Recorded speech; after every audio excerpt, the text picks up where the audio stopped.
কোরআনের কিছু উপদেশ। তোমার সত্যকে মিথ্যার সাথে মিশিয়ে দিও না। সৎকার্য নিজে সম্পাদন করার পর অন্যকে করতে বলো। পৃথিবীতে বিবাদ বিশৃঙ্খলা সৃষ্টি করো না। কাউকে মসজিদ যাওয়ার পথে বাধা সৃষ্টি করো না। কাউকে অন্ধা অনুসরণ করো না। যারা তোমার সঙ্গে লড়াই করবে শুধু তাদের সঙ্গেই তোমরা লড়াই করো। লড়াইয়ের বিধি মেনে চলো। অনাথদের রক্ষণাবেক্ষণ করো।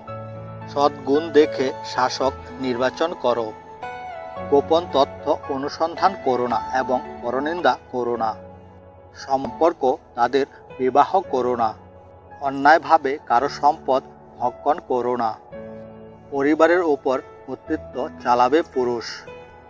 অন্যদের জন্য সদাচারী হও। কাপড় করো না, বিদ্বেষী হও না। মানুষের সাথে ন্যায় বিচার করো। একে অপরকে হত্যা করো না। বিশ্বাসঘাতকদের পক্ষ নিয়ে বিতর্ক করো না। ন্যায়ের উপর প্রতিষ্ঠিত থেকো। সৎকার্যে পরস্পরকে সহযোগিতা করো। সীমা লঙ্ঘনের ব্যাপারে একে অন্যের সহযোগিতা করো না। মৃত পশু, রক্ত ও শুয়োরের মাংস নিষিদ্ধ। সৎপরায়ণ হও। অপরাধীকে দৃষ্টান্তমূলক শাস্তি দাও। মাদক দ্রব্য ও অ্যালকোহল বর্জন করো। জুয়া খেলো না। ভিন্ন ধর্মাবলম্বীদের উপাস্যদের গালমন্দ করো না। আধিক্য সত্যের মানদণ্ড নয়। মানুষকে প্রতারণা দেওয়ার জন্য ওজনে কম দিও না। অহংকার করো না।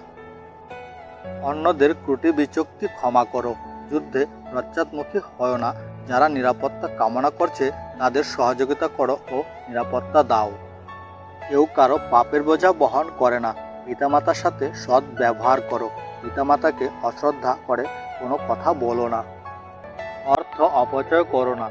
দরিদ্রের আশঙ্কায় সন্তান সন্ততিকে হত্যা করো না। অবৈধ যৌনাচারে লিপ্ত হও না। যে বিষয়ে জ্ঞান নেই তার অনুবর্তী হও না। শান্তভাবে কথা বলো। অনর্থ জিনিসের থেকে দূরে থাকো।